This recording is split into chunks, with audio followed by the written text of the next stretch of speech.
So rise of DeFi, everyone talks about it. There's a lot going on there. We could decompose that into lots of different things. But I think the interesting thing is, and I'd love to hear you guys talk more about it, is this idea that, there's this programmability, there's this composability. Some of the first protocols that are programming underlying instruments like stablecoins are interest rate markets, credit markets. And when you think about layering of the financial system, this is a really profound market infrastructure that's being invented and created here.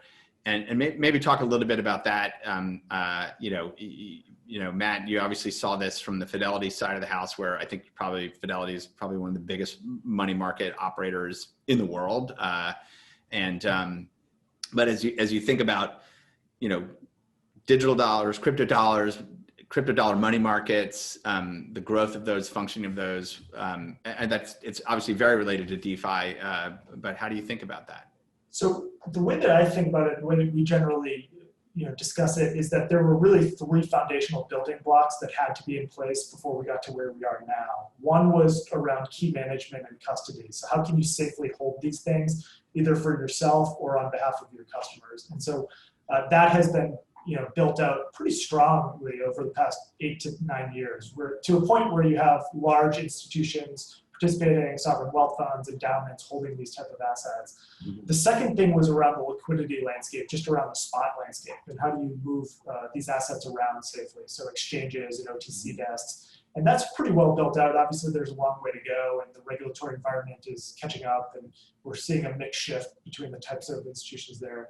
And then the third really foundational thing that you had to have in place was just the data and the on-chain ability to query these systems and know that they were provably fair, and index construction and getting fair pricing and IOSCO compliant frameworks and things like that, just around the price of these things.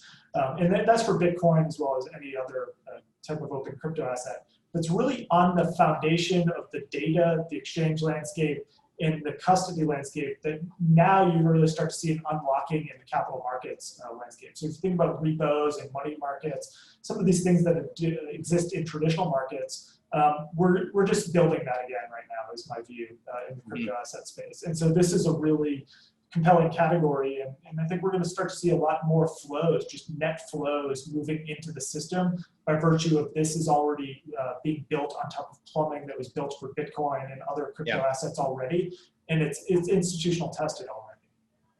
It's interesting. Nick, what are your thoughts on these decentralized credit markets and interest rate markets? Yeah, I don't know. I'm kind of in the Jake Chervinsky school of thought that true credit doesn't exist in DeFi yet. But not that, what's happening isn't interesting, but, he wrote this great piece saying,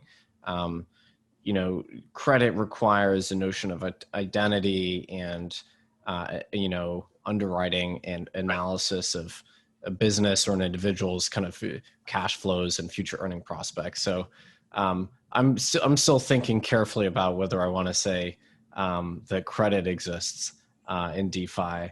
I know there have been some small scale experiments there. Certainly exists in CeFi using crypto and stablecoins and things like that. But absolutely, yeah. Making the identity and reputation leap and untethering the asset from collateral, which is unsecured lending, right?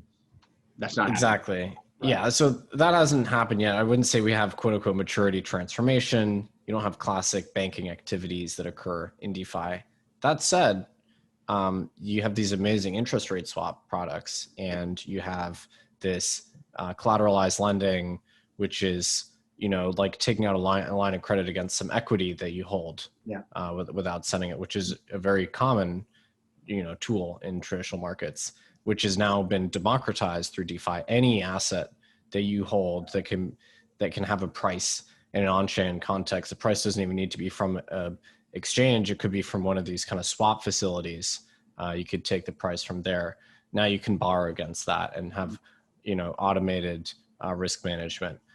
So those are some pretty interesting, and those are, in my opinion, the interest rate swaps like compound and then borrowing against an asset that you hold. It might be a equity style, a pseudo equity asset. Those are the two most interesting things to me. The numbers are still really small in the grand scheme. I mean, you're talking about a billion-ish dollars of liquidity on Compound. Right. I think the Forex markets are probably two orders of magnitude larger than that. So maybe more.